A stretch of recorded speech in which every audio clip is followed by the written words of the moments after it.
नमस्ते। आप सभी से अनुरोध है कि कृपया हमारी चैनल को सब्सक्राइब करें, वीडियो को लाइक करें और बाद में शेयर भी करें और हमारे मर्चेंडाइज स्टोर आपणा पर अवश्य जाएं, लिंक नीचे डिस्क्रिप्शन में दिया हुआ है।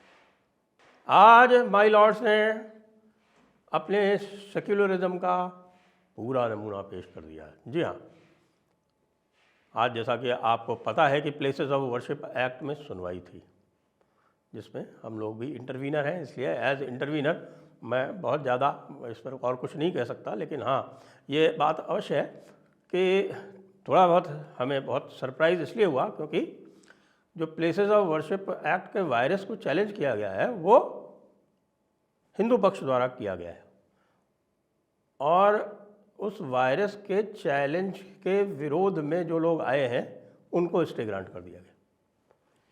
स्टे जो है वो इस तरह से ग्रांट किया गया है कि जिससे ये लगे कि साहब कि ये मिडिल ऑफ द ग्राउंड है, कि साहब कि जब तक इस की सुनवाई चल रही है, पहले तो ये कहा गया कि जब तक इस मैटर की सुनवाई चल रही है तब तक कोई भी नया सूट फाइल नहीं होगा मंदिर मस्जिद मामले में। सेक्शन 3 और 4 के मामले में कोई नया सूट फाइल नहीं होगा। बाद में थोड़ा हल्ला गुल्ला हुआ हिंदू पक्ष द्वारा, तो फिर कहा गया कि सूट फाइल हो सकता है लेकिन रजिस्टर नहीं होगा। मतलब आप जो है वो काम जो थोड़ा घुमा के पकड़ लीजिए, सीधे नहीं करने के।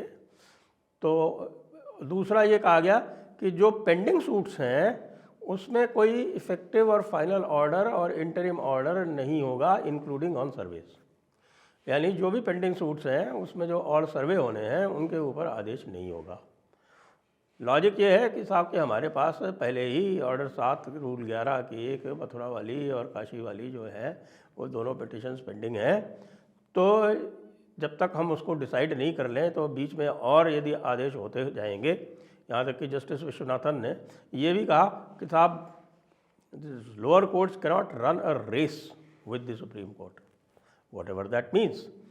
सबको पता है कि सेक्शन 4 में एक क्लॉज ऐसा है जो कहता है कि साहब कि जो भी पेंडिंग सूट्स हैं वो अबेट हो जाएंगे और कोई फ्रेश सूट्स नहीं होंगे। लेकिन यही चीज़ जो है वो सुप्रीम कोर्ट की 5 जज की बेंचेस ने इकबाल फारूकी वाले अयोध्या एक्ट के केस में ये कहा हुआ है कि ये नहीं किया जा सकता। इसका मतलब ये है कि आप बेसिक स्ट्रक्चर से इंटरफेयर कर रहे हैं। लोगों को यदि आप जुडिशरी के पास नहीं जाने देंगे, कोर्ट्स में नहीं जाने देंगे, तो it is an interference with the basic structure, that is remedy, judicial remedy. तो एक तरफ ये कहा हुआ है, दूसरी तरफ आज ये एक आदेश बीच का दे दिया गया। हालांकि हल्ला गुल्ला ज़्यादा हुआ जब हिंदू पक्ष ने कहा कि हमें बिना सुने आप इंटरिम ऑर्डर पास कर रहे हैं, पिटिशन हमारी है और हमारे ही विरुद्ध इंटरिम ऑर्डर पास हो रहा है हमें बिना सुने। तब फिर कुछ करके और कहा कि अच्छा till next date. Central government से कहा जा रहा है कि आप अपना एफिडेविट फाइल करें। सेंट्रल गवर्नमेंट ने कहा कि हम फाइल करेंगे। तो अब सेंट्रल गवर्नमेंट को अगर एफिडेविट फाइल करना है और सेंट्रल गवर्नमेंट को ये लगता है कि भाई इसमें मामला उलझा हुआ है, तो ये भी जान लें कि आज का ये जो मामला है इसमें एक काम और भी किया है जज साहिबान ने, और वो ये किया है कि ये जो सेंट्रल गवर्नमेंट की एक पुरानी टेंडेंसी बन गई है कि वो अपने काम जुडिशरी से कराना चाहती है, जुडिशरी इसके कंधे पर रखकर बंदूक चलाना चाहती है, उसके ऊपर भी उन्होंने बॉल जो है वो सेंटर के पाले में डाल दी है कि भाई आप बताइए कॉन्स्टिट्यूशनल है या नहीं है। अब वैसे तो सरकार का एक्ट है, आप अगर कहेंगे कि ये कॉन्स्टिट्यूशनल नहीं है तो आप चेंज कीजिए, क्यों नहीं कर रहे हैं आप इसमें चेंज, अमेंडमेंट क्यों नहीं ला रहे हैं। और अमेंडमेंट लाना जो है वो बहुत आसान है इसमें, क्योंकि इसमें अधिकतर जो बातें हैं वो टोटली अनकॉन्स्टिट्यूशनल है। इसमें जुडिशियल रेमेडी से लोगों को एक्सेस करने से रोका जा रहा है। इसमें एक आर्बिट्ररी डेट दे दी गई है 15 अगस्त 1947 की, कि 15 अगस्त 1947 को रिलीजियस कैरेक्टर डिटर्मिन होगा। रिलीजियस कैरेक्टर कैसे डिटर्मिन होगा ये स्पष्ट नहीं किया गया है, इसको स्पष्ट कर दीजिए। अरे ऑर्डिनेंस ले आइए, कुछ तो कीजिए। सेंट्रल गवर्नमेंट के ऊपर ये एक भारी बर्डन अब आ गया है। ये जो सेंट्रल गवर्नमेंट जगह जगह बचती घूमती है कि हाँ भाई कोई इस तरह का हमें नहीं आदेश लाना चाहिए जिससे कि हमारे भाईजान लोग रुष्ट हो जाएं या हमारी सेक्युलर लॉबी जो है वो रुष्ट हो जाए, ये अब नहीं चलेगा। जिन्होंने आपको वोट दिया है, जिन्होंने आपको यहाँ बैठाला है, आपको उसके लिए करना पड़ेगा। इसलिए हम लोगों ने जिन्होंने भी इस एक्ट को चैलेंज किया है, हम आपसे ये कह रहे हैं कि आप अपना रुख स्पष्ट कीजिए। और स्पष्ट यदि करना है, यदि आप चाहते हैं कि आप हिंदुओं के साथ खड़े हुए, क्योंकि हिंदुओं को कोर्ट जाने से रोका जा रहा है उनके खुद के मैटर में, और वक्फ एक्ट के माध्यम से मुसलमानों को एक तरह से एक इम्पीरियल पावर दे दी गई है कि जहाँ भी चाहे वहाँ जाकर अपना कब्ज़ा अख्तियार कर ले। जी हाँ, जिस किसी भी ज़मीन के ऊपर वो हाथ रख दे वो उनकी हो गई। अब जिसकी ज़मीन उन्होंने अख्तियार कर ली है, जिसकी ज़मीन पर उन्होंने अपना हक जता दिया है और रजिस्टर कर लिया है, वो जाके कोर्ट में लड़ता रहे। तो ये जो इस तरह का एक मुगलिया शासन चल रहा है अभी भी हमारी चुनी हुई सरकार के माध्यम से, दिस हैज़ टू एंड। आपने वक्फ बिल के अमेंडमेंट्स जो थे उनको आगे बढ़ा दिया। अरे वही कर लेते तो संदेश चला जाता कहीं पर।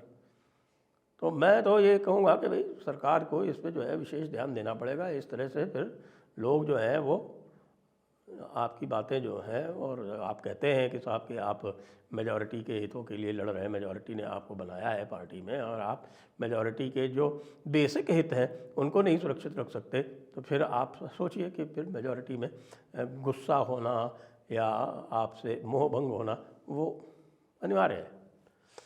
चलिए, ये 4 हफ्ते तो अगला टाइम दिया गया है, 4 हफ्ते का टाइम दिया गया है सेंटर को कि वो अपना एफिडेविट फाइल करे, और एफिडेविट फाइल करने के बाद फिर समय दिया गया है कि वो काउंटर फाइल करे। तो इसका मतलब अगली पेशी तो 2 महीने के लिए गई, और 2 महीने के लिए और जो पेंडिंग सूट्स हैं उनमें सर्वे के ऑर्डर अब नहीं होंगे। लेकिन जो सर्वे हो चुके हैं उनका क्या हुआ? सर्वे तो हो गए। काशी का सर्वे हो गया, मथुरा का सर्वे हो गया। मथुरा के सर्वे पे ही नहीं, जस्टिस संजीव खन्ना ने ही रोक लगाई थी, सर्वे पे रोक लगा दी। अब जस्टिस संजीव खन्ना के साथ कोई 5 महीने बचे हैं, और जस्टिस संजीव खन्ना को हम जानते हैं कि भाई वो जरा थोड़ा सेक्युलर मिजाज के आदमी हैं। अगले जो जस्टिस गवई आने वाले हैं वो भी 6 महीने के लिए रहेंगे, लेकिन उनकी जो नज़रिया है कम से कम इनसे तो बेटर ही लगता है। और नहीं तो फिर हमें जस्टिस सूर्यकांत तक हमें प्रतीक्षा करनी पड़ेगी।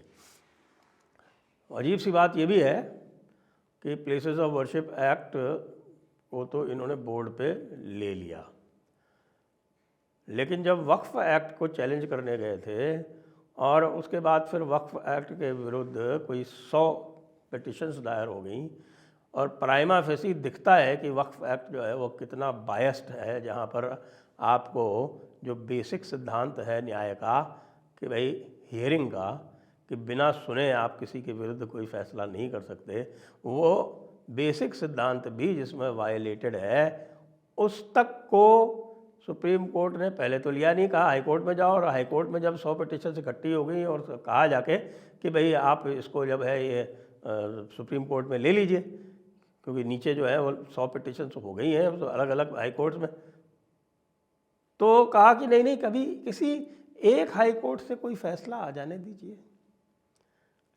यानी कि सुप्रीम कोर्ट से भी कहना पड़ता है ना कि ये सुप्रीम कोर्ट, कई लोग जो कहते हैं ना, it is the last colonial Vestige, यानी अंग्रेज़ों का ये आखिरी पड़ाव है। और जो हमारे जज साहबान हैं वो बिल्कुल वही जो अंग्रेज़ों के जो ख्वाब और ख़यालात थे उन्हीं की तरह वो अपने कार्यकलाप करते हैं, उन्हीं की तरह व्यवहार करते हैं। तो ये जब जनता कहती है तो फिर जजेस को भी बुरा नहीं मानना चाहिए, क्योंकि एक ही तरह के 2 केसेस में जब आप अलग अलग व्यवहार करेंगे तो जनता कहेगी कि साहब हाँ ठीक है, जैसे अंग्रेज़ों का था कि साहब कि हिंदुओं को दबाओ, मुसलमानों को आगे बढ़ाओ, मुसलमानों को इनसे लड़ाओ, और फिर बाद में पार्टीशन भी कराओ, और बाद में फिर वो ब्राउन साहब को यहाँ बिठाल के जाओ, जो ब्राउन साहब जो है वो बिल्कुल इंश्योर करे कि हाँ साहब किसी भी तरह से हिंदूज़ को कोई भी उनका जो हक जो मारा गया है, जो वो पहले मुसलमान उपनिवेशकों के हाथों पिसे और उसके बाद अंग्रेज़ उपनिवेशकों के हाथों पिसे, तो दोनों को ही जो है वो आप असीमित अधिकार दे दो और हिंदुओं को ये कह दो कि नहीं नहीं नहीं नहीं, जो तुम्हारे पास 1947 में था उसके पहले जो तुमसे छीना गया है उस पर बात मत करना। ये आज का जो फैसला है वो निश्चित रूप से हिंदुओं के लिए एक सेटबैक है और यह अवश्य समझ लें हिंदू कि जब तक एकत्रित होकर सरकार पर दबाव नहीं डालेंगे तब तक कोई भी आपको प्रतिफल नहीं मिलने वाला है, चाहे कितनी बार आप इनको जिता दें, दबाव तो डालना ही पड़ेगा। जय हिंद, जय भारत, वंदे मातरम।